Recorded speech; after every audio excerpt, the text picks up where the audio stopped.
Hello, once again, hello to all of yous out there, Real Sports Talk Network, LI495. So what's good on the internet and what is good in life? So two major basketball stories breaking today, and they both had some roots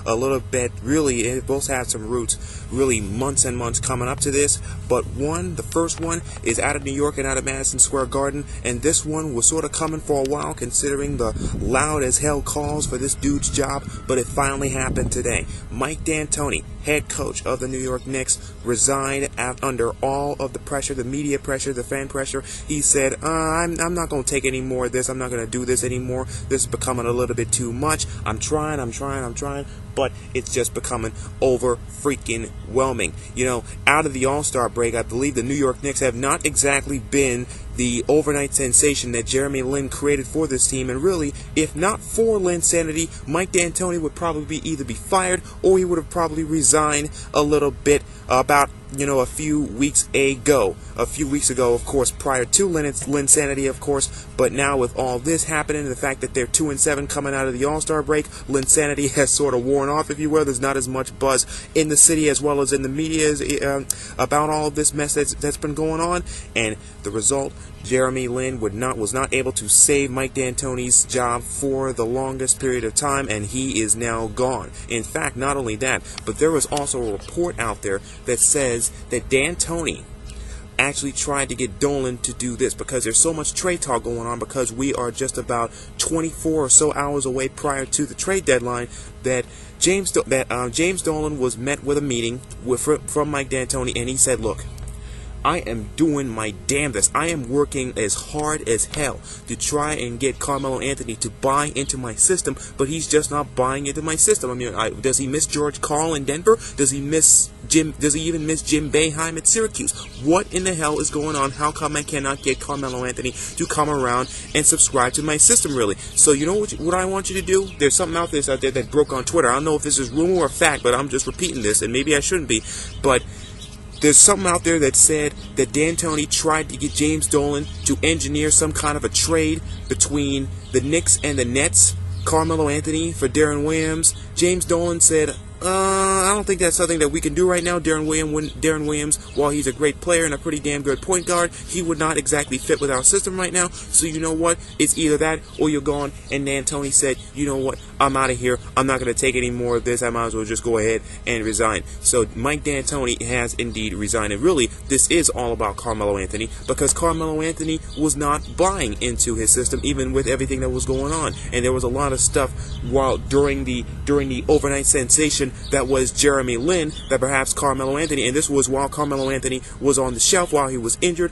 that perhaps Carmelo Anthony was not necessarily too happy. He was worried about his playing time. He was worried about how he was going to fit into this new system with Jeremy Lin now as a starter. So everything just sort of boiled up, and it just sort of swelled, and over time it just led to this point. So Mike D'Antoni gone as the head coach of the New York Knicks. Mike Woodson, the former head coach of the Atlanta Hawks, is going to take over for him.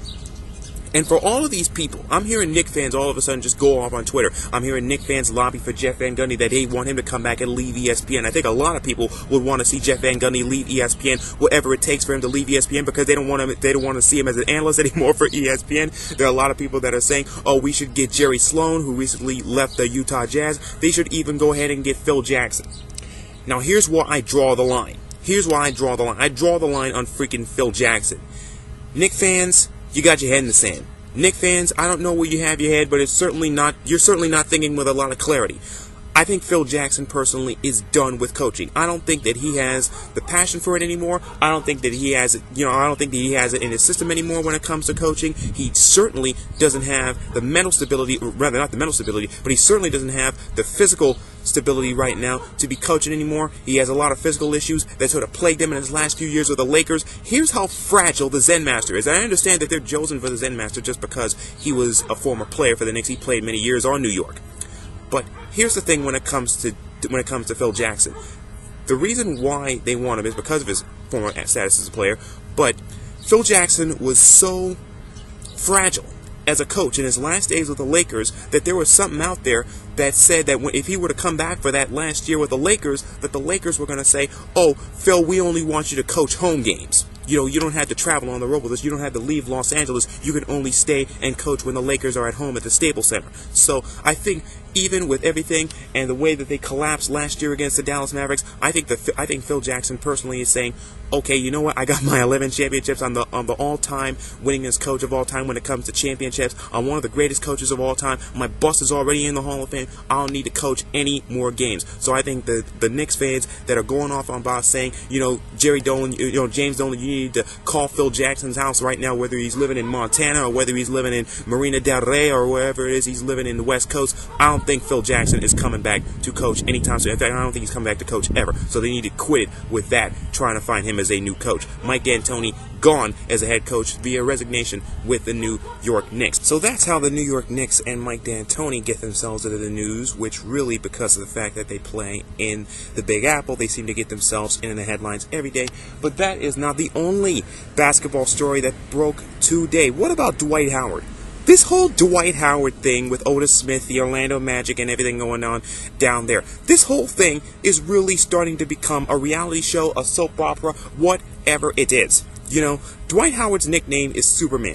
At this point in Central Florida, with those basketball fans down there, which are finally starting to get interested and are finally starting to fill up the joint down there in O-Town, you wonder, who is the bigger Lex Luthor? Dwight Howard or Otis Smith? This whole thing is becoming a battle of wits. Today, he says that he has no plans on opting out of his contract. That he's not going to opt out of his contract if he were to sign at the end of the year, if he were to sign an extension. Well, the Orlando Magic are now saying that if he does not sign that extension, that they will go ahead and trade him prior to tomorrow's deadline. And this on the heels of everything saying that the Orlando Magic, of course, their number one option would be, of course, to keep him. They've been saying that they want to keep him. Dwight Howard gave the Magic a list of teams that he would like to go to if traded. He was talking about the Nets, which I think which everybody seems to believe are at the top of his list. The Mavericks are on that list. The Lakers are on that list. So this whole thing with Dwight Howard and the Orlando Magic is really becoming a battle of wits between management and star player, franchise player, really. And I also saw something, that there's something out there that also said that if Dwight Howard were to re-sign with the Orlando Magic, that he would get full power as to the fate of their coach, Stan Van Gundy, as well as to the fate of their general manager, Otis Smith. Stan Van Gundy, I think, took exception to that probably when he heard that. Probably was like, huh? Come again? I understand that he's a franchise. Probably in his voice that Dwight Howard loves to imitate all the time. He was probably thinking, what? The Orlando Magic are gonna what? Give him control over whether or not I keep my job? Huh? Come again? No way, Otis Smith. Say what? So he was probably thinking that in his voice that he was probably flabbergasted. But that's the kind of stuff that star players and franchise players like Dwight Howard will command, especially when they're asking for trades like this. Dwight Howard, I think, his number one goal would be he would want to be traded to a team that has a legitimate shot of winning a championship. The New Jersey Nets are not that team right now, even though they're trying to build, they're trying to sell seats, they're trying to market a new stadium. Maybe Dwight Howard would be that centerpiece, maybe along with Deron Williams, if he were to stay with the New Jersey Nets. But obviously, it's more and more looking like Dwight Howard, he simply wants to leave. He wants to leave, but again, as I said, I believe in another video, the Orlando Magic are in a bind. They don't want to, they don't just want to trade him for nothing. If they have the option to keep him, then of course, scenario number one is that they want to keep Dwight Howard. The issue is how is he gonna leave O-Town? Is he just gonna leave O-Town via a trade where at least they can get some young players and maybe some draft picks in exchange for that? Or is he just going to just go ahead and leave and sign with another team in free agency, and the Orlando Magic don't get jack in return for Dwight Howard if he were to sign in free agency? So that's the bind that they are in. We know he's going to leave, which is why you wonder, why don't they just trade him, or they make another move that may make him want to think, you know what? Orlando is really serious about trying to win a championship, so you know what? I'm not going to be like Shaq. I'm not going to be like LeBron. I'm not going to be like some of these other players that were drafted by one team and decided to go to some bigger city to enhance their career and just to enhance their marketability and just to enhance the amount of TV commercials and endorsements that they get in it, because you don't get the number of TV endorsements in Orlando that you do in the New York City area. So you know what? I'm just going to gut it out, see what we can do here. I know the Miami Heat, they got a hell of a team down there with a big three, and they're trying to build. But you know what?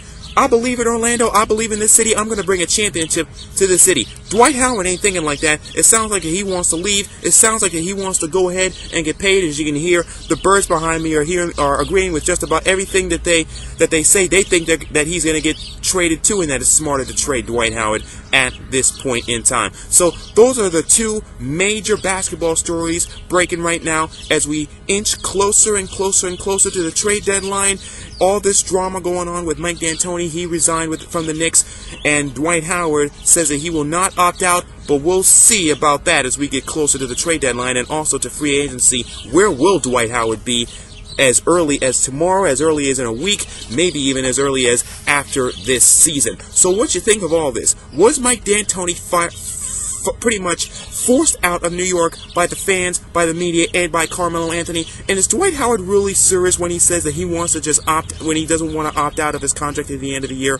Because it sounds like he wants to leave. I mean, he has that list of teams that he wanted to go to, and Otis Smith is trying their best to keep him, but they're saying, you know what, we don't want to get nothing, so if we can get something, we'll just go ahead and trade you behind, because we cannot deal with this anymore. You've been too much of a distraction, and maybe it'll turn out like Carmelo Anthony, where the Nuggets actually got better after trading him, because he was so much of a distraction, because he wanted to play in a bigger city and back in his hometown of New York. So rate, comment, react, reply, add, and subscribe. Once again, look forward to reading your comments. As always, I'm just one guy talking about nothing here on the Real Sports Talk Network. Tim Cash Kelly's Real Sports Talk Network. I'm just one guy talking about nothing. LI495 here, your boy. See you on the internet someplace.